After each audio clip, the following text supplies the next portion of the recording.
Hello everyone. Today we are doing some calf working and I'm just going to kind of show you what we got going on. Keep the calves nice and healthy. Sally.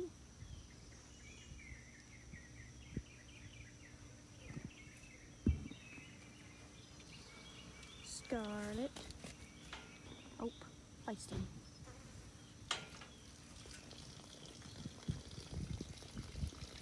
Okay, so what we are doing, we just have a couple of heifers. If you have steers, you need a couple more things, but we're just doing heifers today.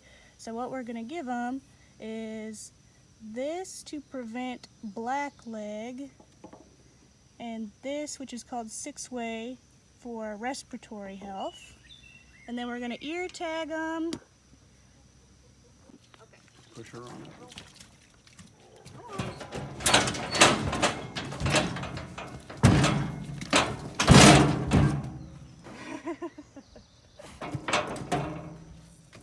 How many cc's do you have? 5.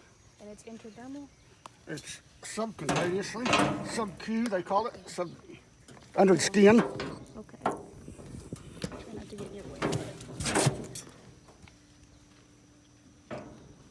So angry.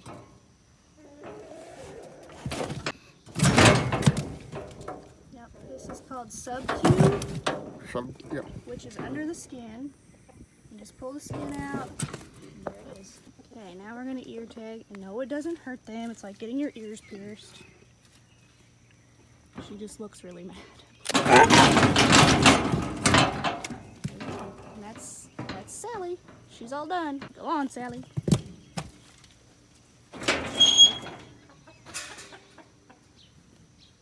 Scarlet's next. Go on. Go on. Go on. Go on. Scarlet is angry as well. But we're just doing the same thing to her. Now Scarlet gets her earring. There you go. She's all done. Here's all the big calves. We got bird dog here. Are you helping work cows? No. Here's all the calves. Calf update. When I did this before, they were just little bitty.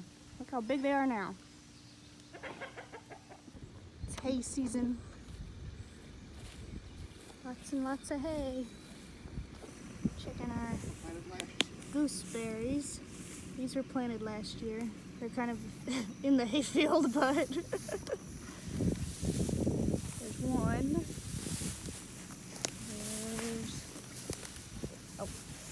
There's another one. Right here. And then there's one more. So that's a good sign.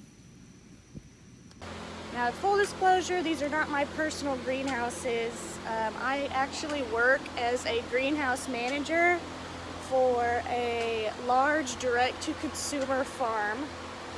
And I just want to kind of show you what we got going on in here. Let's start with these pretty geraniums. Geraniums are actually one of the easiest to propagate flowers I have ever found. It's so easy. All you have to do really is once they get down to flowering, you just cut them down and they'll keep this little, they have a little bit of a green leaf like this one down here. You just cut them down to here or so if this part is rot off, and it'll just keep on growing. Very prolific. They say annual on the tags, but these are 1.5 years old. Still going good. Got lots of sunflowers about to come up. Started all these from seed. I don't know if you guys can hear me or not. The fans are going. But... And this is interesting. These are bags that we just put a bunch of soil in, and they're super handy. We put all the herb mothers in these. So we got some lavender here. This is oregano. We got thyme, which isn't doing very well. Thyme is one of those things that doesn't take transplanting easy. I mean, it's starting to come back, but it's a little rough. And then a bunch of mint. I had to cut that down. Mint is just a pain really to deal with. But what we do is we keep the mothers here so we could take cuttings from them through the year. Lots of succulent baskets, string of pearls, string of dolphins, African violets. These are finicky. They got a little cold a while ago and they died back. They're starting to come back, but super finicky. Lots of prayer plants, Rex begonias. These are pretty. Philodendrons. The succulent table. This is where I do all the cuttings. This is not the sales greenhouse. These are where I propagate everything, which I could do a lot more in-depth video on that because people ask me a lot how to succulate or how to propagate succulents. Succulents are one of the easiest things to propagate that I have ever found. I mean, so like for these example, you just snip off about this much, take up the bottom layer of leaves and stick them in the ground. Boom. They multiply. These, I just snip off one of the buds about right here, stick them in there. All of them are pretty much like that, except for the pearls. The pearls and the dolphins gave me the hardest time because I didn't do it correctly the first time. They said that you just lay it on top of the soil and it'll root. I never found that to work. What I do is I just take 4 or 5 strings, stick them completely in the dirt, and then they take off. These succulents, you just snip off the head and stick them in the dirt. And it doesn't hurt the other plant either once you snip it off. They just keep growing too. Pinning chicks are super easy. You just take these, you pull them up and stick them in the dirt. These, you just take a pinch, pull it up. You don't even have to cut it, stick it in the dirt, and it goes wild. Got lots of cactus. Snake plants, these are easy. You just divide them. This can be divided into 2. You see, and then you stick them in there. And these are Christmas cactus, which are not actually a cactus. So don't treat them like a cactus. You don't let them dry out completely. And they've got new leaves on them. Right now they're in their growth period. They've got lots of new leaves. They won't flower until Thanksgiving, Christmas time. These are easy. Gracina, all you do is just snip the heads off and stick them in the dirt and they grow. Lots of Rex begonias. My boss said that he's never seen them actually flower, and they don't look very good right now, but at one point they were all, had flowers just all over them. Little white and pink. There's some of them are pink. These are about 2 years old. 2-year-old geraniums. Still doing great. I make sure that I come through deadhead them a lot. Like this one could be deadheaded, but I deadhead them a lot. Keeps the growth really fresh. 2-year-old rosemary plants. They started off in a 6-inch tub, and then around, oh gosh, October, I put them in these huge tubs, and they keep these as mother plants now. You just snip off the ends, and you can, use it to dry and everything. Like there's a bunch of them. They're doing good. We got some osmocote, some fertilizer on them. Citronella geraniums.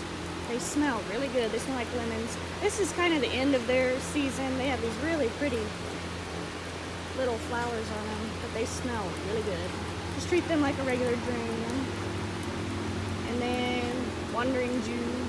Love these. They're super bright and have little flowers on them. These are one of the easiest plants. You literally just snip them off at the end, stick them in the dirt, and they go wild. Airplane plants, they make their own. You just stick this in the dirt. They have a root system, you can kind of see. Then they turn into that. Usually they turn into this. Silver quill, I split these a long time ago. They've got pretty flowers on them. They're kind of dying out now, but they kind of have a bulb system, and they stay above the soil, and all you do is just split the bulbs off, and then you got lots of new babies. Aloe vera plants. propagated all of these. These are easy too. You just take this wad and put it in the dirt. Now they do turn yellow after transplant. They don't like transplanting. They look like they're dead, but they're not. They come back nice and green. We got lots of ivy. These are easy. Cut off the end. About right here and stick them in the dirt and they grow. Aircene or red heart plant. I haven't propagated any of these yet, but they look like they would be pretty easy. I might have to do some experimenting on that. Philodendrons, those are easy.